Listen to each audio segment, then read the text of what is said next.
Oke, berikutnya akan jelaskan mengenai perlengkapan untuk pemeriksaan. Jadi sebagai seorang inspektor ya, kalian harus memiliki perlengkapan sendiri ya. Bisa kalian beli sendiri atau bisa kalian mintakan ke fabrikator untuk menyediakan perlengkapan tadi ya.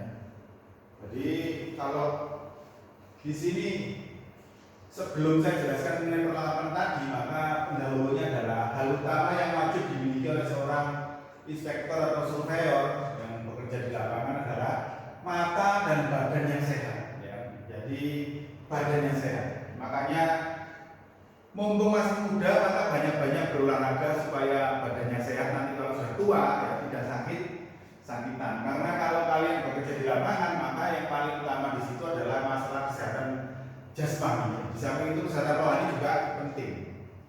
Kemudian kaki yang kuat ya, kalian banyak berjalan-jalan di daerah fabrikator ya, fabrikasi pabrik ya kan. Kemudian kalau di galangan kapal banyak naik ke top deck ya, naik ke tiang mas, kemudian turun ke double bottom kan gitu. Nah, oleh karena itu maka kalian harus punya kaki yang kuat, jangan gendut gitu ya. Kalau gendut, badannya gendut ya mana bisa jadi inspektor yang baik, karena inspektor yang baik itu dia harus bisa naik ke atas turun ke bawah kalau di kapal ya. Dalam kapal di fabrikator mungkin jarang-jarang kalian bisa naik ke suatu struktur yang tinggi sekali ya. Kalau di kapal kan apalagi pembuatan kapal kargo kan bisa sampai ketinggian 20 meter ya. Kalian harus naik situ lalu turun ke bawah ke double batu. Kalau badan gendut maka mudah capek. Makanya kalau masih muda badannya jangan gendut kan gitu. Nanti kalau sudah tua umur 40 boleh gendut tidak apa-apa, tapi sebaiknya jangan.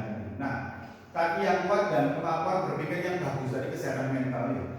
Jadi kemampuan berpikir di sini termasuk bagaimana cara pengambilan keputusan yang tepat ya.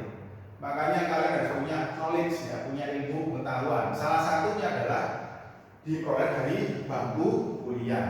Ya meskipun ilmu yang kalian peroleh dari bangku kuliahnya sedikit sekali ya, ilmu yang lainnya bisa kalian peroleh selama bekerja kan gitu. Atau membaca buku atau melihat film-film di YouTube atau di tempat yang lainnya ya, film-film mengenai fabrikasi, inspection dan sebagainya, itu yang dapat kalian gunakan untuk meningkatkan pengetahuan kan gitu. Nah, meskipun apa yang saya sampaikan di perkuliahan ini hanya bukan sebagai kecil dari knowledge yang perlu kalian miliki, tapi ya kalian perlu kuliah gitu ya.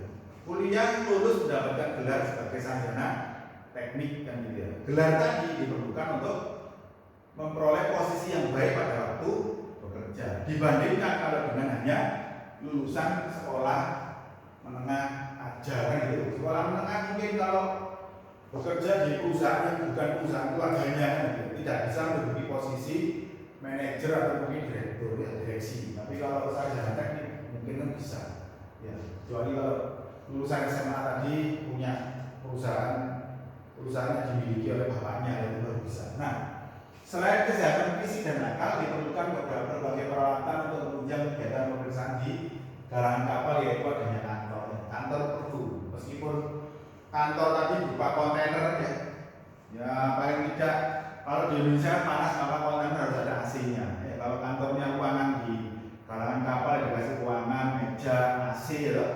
Kemudian kalau perlu ada kulkasnya, juga bisa ambil minuman dingin di situ kan seger gitu ya. Jadi kantornya kondisinya kalau bisa bersih, ya, tenang dan menyenangkan untuk bekerja kantor. Meskipun kantornya kontainer tapi perlu dibikin suasana yang bersih, tenang dan menyenangkan untuk bekerja. Kantor juga perlu dilengkapi dengan fasilitas komunikasi, misalkan telepon, mesin fax dulu dan sekarang mesin fax sudah jarang ya, banyak menggunakan internet. Yang gunanya adalah untuk memperlancar pekerjaan kita, ya, bisa komunikasi dengan layar atau dengan bagian-bagian terkait di perusahaan tadi. Ya. Kemudian asisten, kadang-kadang asisten itu diperlukan apabila kalian bekerja sebagai seorang surveyor atau inspektor yang sudah senior, maka nanti akan diberi asisten. Asisten gunanya apa? Gunanya untuk membantu dalam membuat report, misalkan menghitung apa namanya tadi, menghitung progress report ya kan gitu, backup data, menyiapkan surat-surat ya, atau membuat NCR tapi kalimatnya ya dari kalian kan, mereka hanya bantu ketik sama mengedit gitu. Menyiapkan presentasi, menjawab telepon, menjawab email ya kalau perlu, mengcompile data pemeriksaan dan sebagainya. Nah, asisten itu diharapkan bisa standby sepanjang hari di kantor. Kalau ada asisten, kalau nggak ada ya kalian bekerja merangkap sebagai asisten. Biasanya asisten bekerja untuk dokumen kontrol ya, untuk mengendalikan dokumen. Jadi seorang asisten itu perlu. Kemudian kamera digital ya. Dulu ya kan, pada waktu saya masih menjadi inspektor freelance di tahun 2008, 2005 ya, 2005 sampai 2014 itu ya. Itu kamera HP ya, handphone itu belum bagus. Jadi kamera HP itu masih belum bagus. Nah, di saat itu saya harus menggunakan kamera digital. Ya. Sekarang ya, zaman sekarang kamera digital jarang sekali diperlukan untuk kegiatan inspeksi begitu. Dan zaman sudah terbalik nanti ya. Nah, sekarang yang digunakan itu bisa kamera HP, karena HP yang murah, yang kamera yang harganya 1.500.000 itu sudah punya kamera yang baik ya. Lalu ada aplikasi untuk tanggal, lokasi ya, kemudian aplikasi untuk mengedit, maksudnya itu bikin fotonya lebih cerah kan gitu. Nah, jadi harus ada kamera digital. Kamera digital harus dimiliki oleh seorang supplier atau inspektor, ini wajib kan itu. Ya, memorinya yang banyak.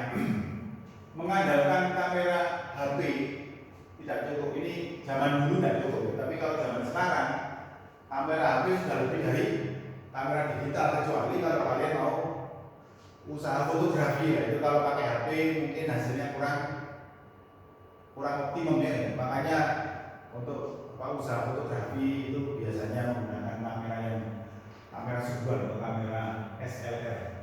Kamera saku digital dengan resolusi 5 megapiksel sudah cukup untuk mengambil data aktual di lapangan dan menampilkannya di dalam report. Malah kamera HP sekarang sudah ada 40 megapiksel. Cuma masalahnya 40 megapiksel kalau fotonya banyak dimasukkan ke dalam report, maka itu jadi masalah untuk transmission reportnya ke pihak lain, karena nanti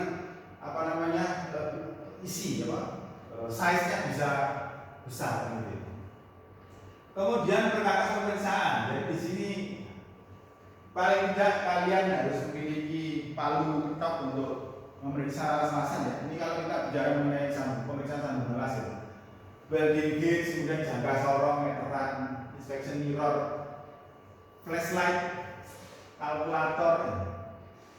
Ya, ini dimasukkan dalam tas, lalu kalian bisa bekerja menggunakan peralatan yang kalian miliki kan itu. Seperti ini. Ya, mungkin kalau kalian sebagai inspektor yang tidak bekerja memeriksa lasan tapi untuk mereview dokumen ya, yang ini ditinggal di kantor tidak apa-apa itu. Nah, ini adalah contoh dari report hasil kemudian yang pernah saya bikin dulu. Nah, kita masuk ke filenya, akan saya jelaskan sebentar.